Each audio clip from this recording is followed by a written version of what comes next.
హర నమ పార్వదేవదే హర హర మహాదేవ హర శంభో శంకర పాహి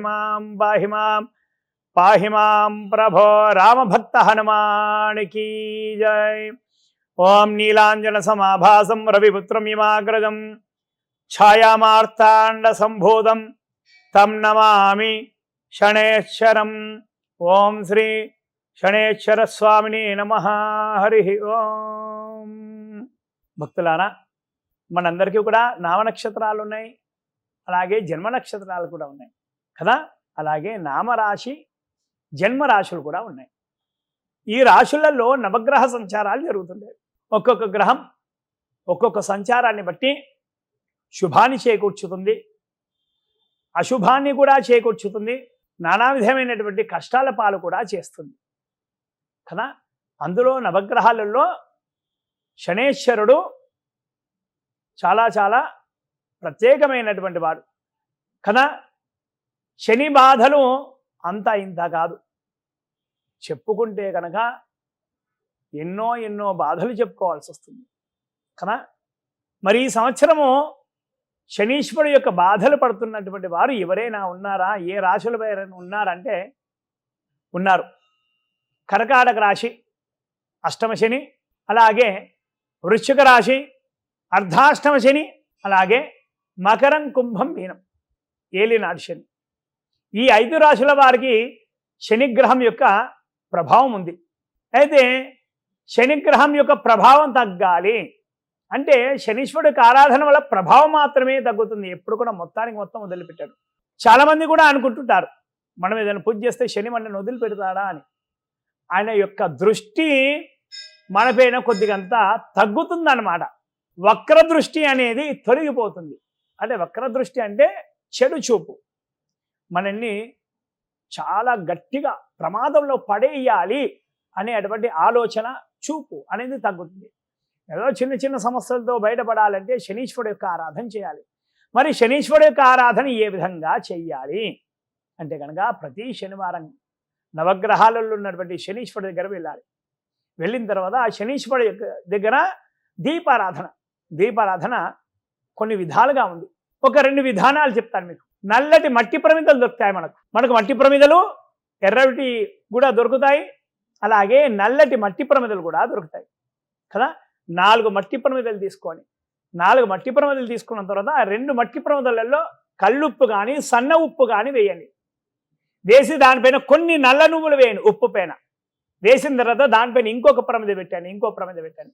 పెట్టిన తర్వాత నువ్వుల నూనె పోయండి ఆ పెట్టినటువంటి ప్రమిదలో. పెట్టిన తర్వాత నూనె పోసిన తర్వాత నలుపు వత్తులతో దీపారాధన చేయాలి. నలుపు వత్తులతో దీపారాధన. నలుపు వత్తులు ఈ మధ్య మనకు మార్కెట్లు కూడా దొరుకుతున్నాయి. ఇంకా విశేషంగా చెప్పాలంటే అక్కడ రావి చెట్టు ఉండే కనుక ఆ రావి చెట్టు యొక్క ఆకులు 2 తెప్పి ఆ 2 దీపాలు ఉన్నాయి కదా స్వామివారి విగ్రహానికి ఇరువైపులా పెట్టాలి. శనీశ్వరుడికి ఆ ఆకులపైన దీపారాధన చేయండి. లేదా దొరకలేదంటే తమలపాకులు పెట్టి ఒక ఆసనంగా సమర్పించామన్న రావి ఆకుపైన పెడితే కనుక శనీశ్వరుడు యొక్క ప్రభావం ఖచ్చితంగా తగ్గుతుంది అన్నమాట. దీపారాధన చేసిన తర్వాత మనము స్వామివారికి నూనె కూడా తీసుకెళ్తాం. ఇందాక మనం దీపారాధన చేసిన నూనె ఖచ్చితంగా మిగులుతుంది.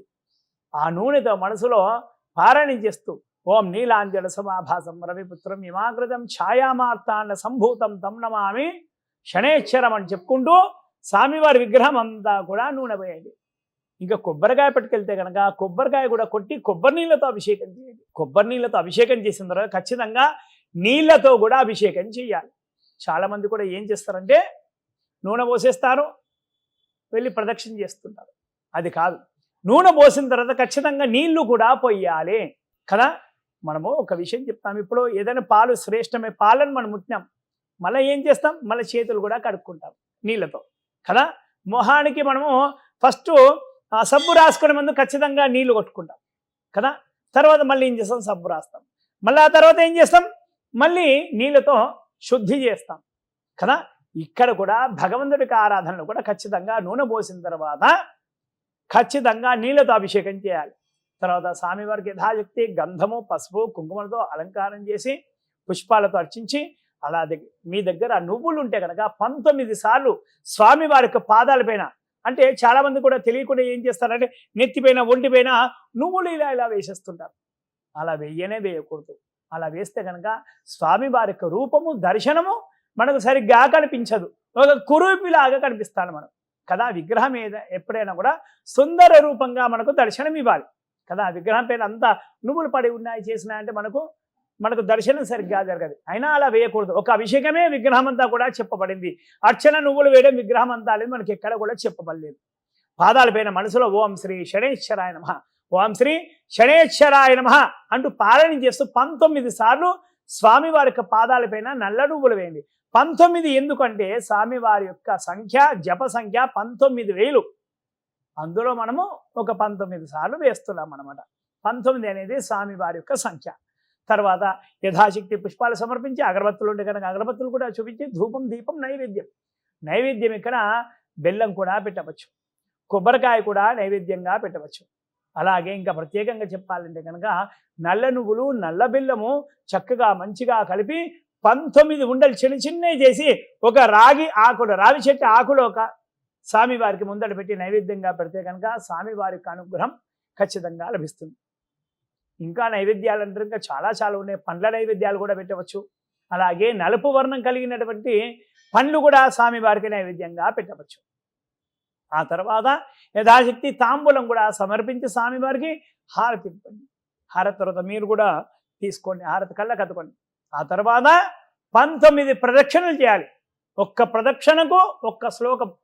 ఓం నీలాంజన సమాభాసం రవి ఉత్తరం యమాగ్రదం అనే శ్లోకం ఇందాక చెప్తున్నాను కదా, ఆ శ్లోకాన్ని ఒక్క ప్రదక్షిణకి ఇలా 19 ప్రదక్షిణలు చేయండి. 19 ప్రదక్షిణలు చేసిన తర్వాత చక్కగా స్వామివారికి మొక్కి మీ పనులు మీరు చేసుకోండి. చాలామంది కూడా అంటుంటారు, స్వామి నవగ్రహ ప్రదక్షిణ చేస్తే కనుక ఖచ్చితంగా కాలు కడుక్కోవాలా, తర్వాత ఇంటికి వెళ్ళి స్నానాలు చేయాలా అంటే ఇవి ఎక్కడా కూడా చెప్పబడలేదు. ఖచ్చితంగా కాలు కడుక్కోవాలి, ఖచ్చితంగా స్నానాలు చేయాలని ఎక్కడా కూడా లేదు. నవగ్రహాలు అందల్లా వారు కూడా దేవుళ్ళే, వారు ఒక విధి నిర్వహణలో ఉన్నటువంటి వారు వాళ్ళు. కాబట్టి వారికి కాలు కడుక్కోవాల్సిన అవసరం లేదు, వారి పూజ అనంతరం. అంటే ప్రాచీన కాలంలో ఏంటంటే మనకు నవగ్రహ పూజ చేసినప్పుడు ఏంటంటే ఆ పోసినటువంటి నువ్వులు నూనె అంతా కూడా బయటకు వచ్చి పడేది. పడిన తర్వాత అదంతా తొక్కి వచ్చి మిగతా దేవాలయాలన్నీ కూడా దర్శనం చేసుకునేవాళ్ళు. ఆ తొక్కిన తర్వాత ఆ నూనె అంతా కూడా మిగతా ఆలయాలంతా కూడా మరకలు పడేది. మిగతా వాళ్ళు వచ్చి ప్రదక్షిణ చేసినప్పుడు నీళ్లు కానీ కొబ్బరి నీళ్ళు ఏమైనా పడితే కనుక అందరూ చాలా మంది కూడా జారి పడేవారు. అప్పుడు మేము చెప్పేవాళ్ళం, అయ్యా నవగ్రహాలు తిరిగినప్పుడు కాళ్ళు కడుక్కొని మా గుడికి రండి, కాళ్ళు కడుక్కోకుండా రాకని మీరు మీ కాళ్ళకు అంటుకున్నటువంటి నువ్వులు నూనె అంతా కూడా మా ఆలయాలకు అంతా కూడా అంటుకుంటుందని అలా వచ్చినటువంటి విధానం అంతే తప్ప కానీ ఖచ్చితంగా కాళ్ళు కడుక్కోవాలని ఏమీ లేదు. అలాగే ఇంకా శని యొక్క ప్రభావం తగ్గాలి అంటే కనుక ఆంజనేయ స్వామి ఆలయం ఉంటే కనుక ఆంజనేయ స్వామి వారికి సింధూరంతో అర్చన చేయించండి. అలాగే తమలపాకులతో అర్చన చేయించండి, లేదా పుష్పాలతో అర్చన చేయించండి. స్వామివారికి మినపవడల మాల సమర్పించండి, లేదా బెల్లం పొంగల్ నైవేద్యంగా సమర్పించండి. ఆంజనేయ స్వామి అర్చన వల్ల కూడా శనీశ్వరుడు యొక్క ప్రభావం తగ్గుతుంది. అలాగే శివుడి యొక్క అభిషేకం, శివాలయంలో నువ్వుల నూనెతో దీపారాధన, శివుడికి అభిషేకం, అలాగే అర్చనలు బిల్వదళాలతో అర్చన కానీ లేదా సుగంధభరిత సువాసన కలిగే పుష్పాలతో అర్చన కానీ చెప్తే కనుక చాలా మంచిది. అలాగే ఇంకా ప్రత్యేకంగా చెప్పాలి, శని యొక్క ప్రభావం ఇంకా కూడా తగ్గాలి అంటే కనుక శనివారం రోజున రావి చెట్టు కింద దీపారాధన చేసిన తర్వాత రావి చెట్టు ప్రదక్షిణ మనసులో ఓం శ్రీ పిప్పలాదాయ నమః, ఓం శ్రీ పిప్పలాదాయ నమః అంటూ మనసులో పారాయణ చేస్తూ రావి చెట్టుకు 19 ప్రదక్షిణలు చేస్తే కనుక శని ప్రభావం ఖచ్చితంగా తగ్గుతుందన్నమాట. అలాగే ఇంకా శని యొక్క ప్రభావం ఖచ్చితంగా తగ్గాలి, ఇంకా తగ్గాలి అని కనుక సాయంకాలం ప్రదోషకాల సమయంలో నువ్వులు నల్ల నువ్వులు అలాగే నల్ల బెల్లం చక్కగా కలిపి 19 ఉండలుగా తయారు చేసి ఆవుకు తినిపిస్తే కనుక ఎంతో విశేషమైనటువంటి పుణ్య ఫలితం తగ్గుతుంది. శని యొక్క ప్రభావం కూడా ఖచ్చితంగా తగ్గుతుంది. అలాగే పేదవాళ్లకు వస్త్రదానం, నీలి వస్త్రదానం కానీ నలుపు వస్త్రదానం కానీ చేస్తే కనుక ఎంతో విశేషమైనటువంటి ఫలితం దక్కుతుంది. ఇలా చేసి ఆ శనీశ్వరుడు యొక్క సంపూర్ణ అనుగ్రహాన్ని పొందాలి. ఓం శ్రీ శనేశ్వర భగవానికి జై.